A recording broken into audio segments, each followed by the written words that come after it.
आजकल हम लोग देखते हैं कि साइड हसल के रूप में बहुत सारी वीडियोस चल रही हैं।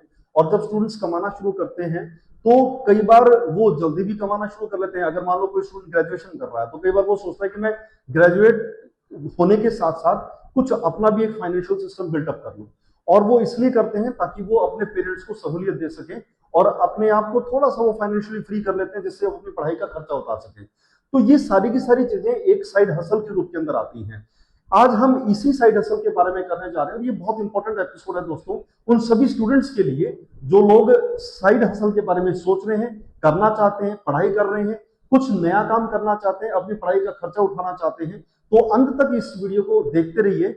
और मैं आज इस वीडियो में बहुत सारी अच्छी से ऐसे सॉल्यूशंस देने जा रहा हूं आप लोगों को, जिससे आप लोग एक बेहतर रास्ता चुन सके।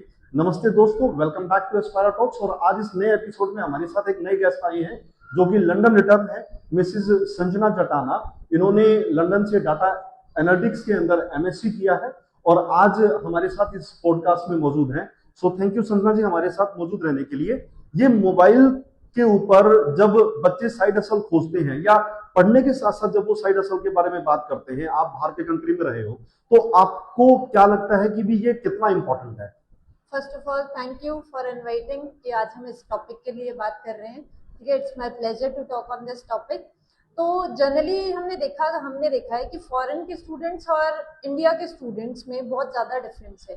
फॉरेन के स्टूडेंट्स वो पहले से ही अपनी पढ़ाई के साथ साथ कोशिश करते हैं कि सोशल मीडिया पे आएँ, कॉन्फिडेंस बिल्डअप करें, लोगों से नेटवर्किंग करें।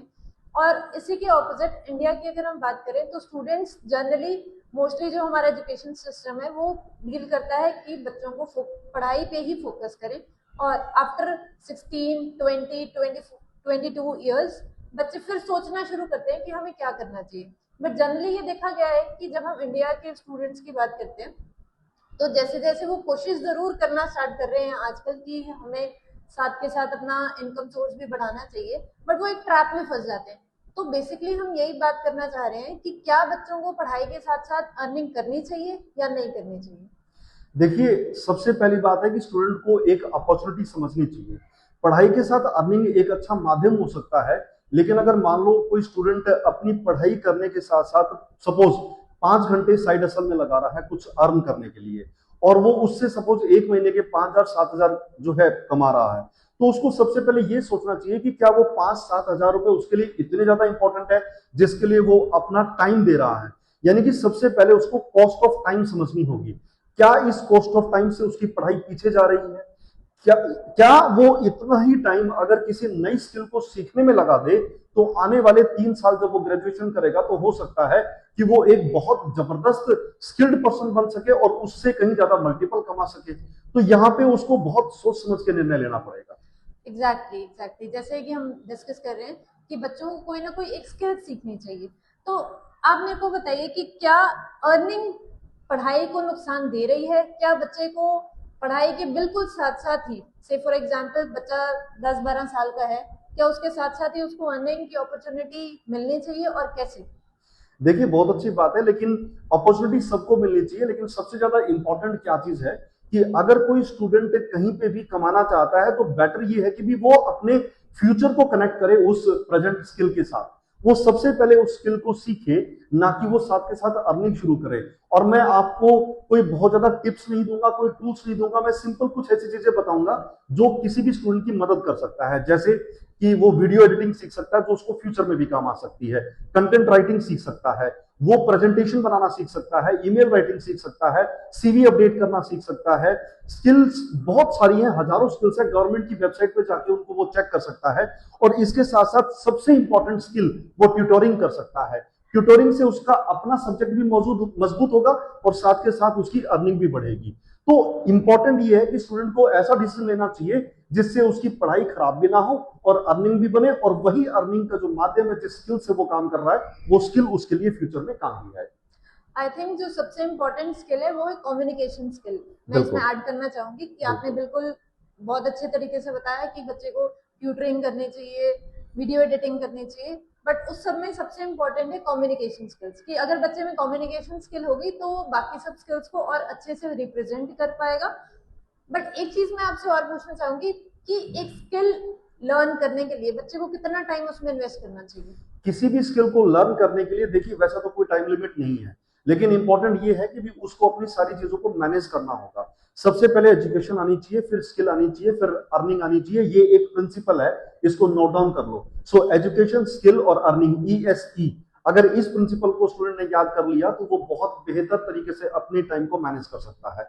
और जो जहां तक बात आती है कि भी जैसे आपने कम्युनिकेशन का बहुत जबरदस्त स्किल है और इसके ऊपर हर स्टूडेंट को काम करना चाहिए।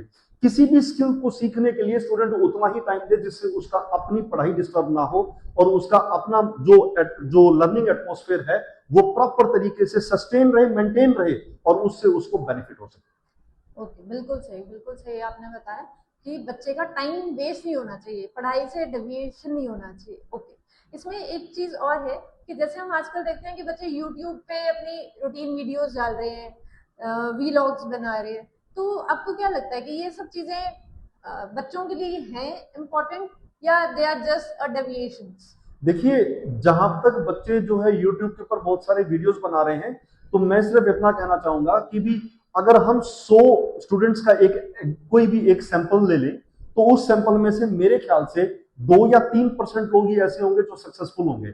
इसके अलावा मैक्सिमम लोग अपना सिर्फ टाइम वेस्ट कर रहे हैं। उसकी बजाय अगर वो कोई ऐसी स्किल सीख लें जिससे कि वो आने वाले समय के अंदर वो स्किल उस व्यक्ति का एसेट बन जाए। देखिए, एसेट बनाना सबसे इंपॉर्टेंट है। जब कोई स्टूडेंट किसी स्किल को अपना एसेट बना लेता है तो वो थ्रू आउट लाइफ उसके साथ रहती है। जितना समय वो बेकार की चीजों पे व्यर्थ गंवा रहा है, जब उसको पता है कि उसके लिए वो कोई अर्निंग मीडिया नहीं है, वो सिर्फ अपने शौक के लिए या हॉबी के लिए कोई ऐसा काम कर रहा है, उतना ही टाइम स्टूडेंट को किसी स्किल को डेवलप करने में लगाना चाहिए और अपनी पढ़ाई में लगाना चाहिए। क्योंकि आज का युग आर्टिफिशियल इंटेलिजेंस का है।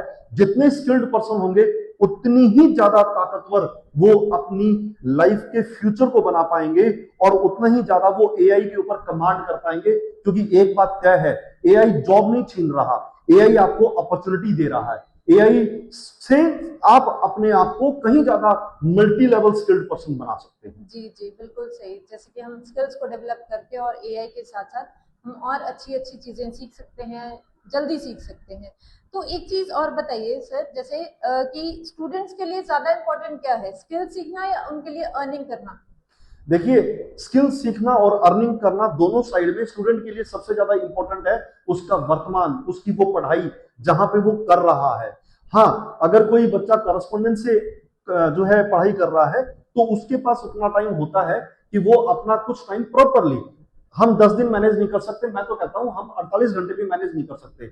आप सिर्फ शाम को ये सोचो कि अगली 24 घंटे के अंदर आपके क्या क्या काम है, उस हिसाब से एक लिस्ट बना लो, व्हाइट पेपर के ऊपर लिख लो और उसके अंदर स्किल डेवलपमेंट का एक प्लान बना लो, साथ में अपनी टीचिंग का प्लान बना लो, ट्यूटोरिंग का प्लान बना लो जो आपकी मदद कर सके, साथ में वो आपको अर्निंग भी देगा। और साथ में आप ये भी प्लान बना लो कि भी आपकी जो वर्तमान पढ़ाई चल रही है उसके लिए आपको कितना समय देना है। इसके साथ साथ मुझे ऐसा लगता है कि स्टूडेंट्स को करंट अफेयर्स भी समझना चाहिए। करंट अफेयर्स में पॉलिटिक्स इतना नहीं आता। करंट अफेयर्स में वो हमारी जो एनवायरनमेंट की सराउंडिंग है, जहां पे जो है गेम्स हो रहे हैं और बहुत सारी इन्वेंशंस हो रहे हैं, डिस्कवरीज हो रही हैं और कितनी सारी नॉलेजेबल बातें हो रही हैं, उनका एक प्रॉपर एक नोट्स बनाने चाहिए जो उसको आने वाले कॉम्पिटिटिव एग्जामिनेशंस में उसकी तैयारी में काम आएंगे। तो स्टूडेंट को अपना समय प्रॉपर तरीके से डिवाइड करना चाहिए तो वो उसको बहुत ज्यादा मदद करेगा। तो basically time management is very important, very very important. Okay, along with the communication skills, with the use of AI, बच्चा बहुत सारी और नई चीजें बिल्कुल अपने आप को और इम्प्रूव कर सकता है। बिल्कुल बिल्कुल। देखिए, और लास्ट में मैं आपसे एक बार ये पूछना चाहूंगा कि कोई ऐसा सजेशन आप देना चाहें जो बच्चों के लिए बहुत ज्यादा इंपॉर्टेंट हो सकता है?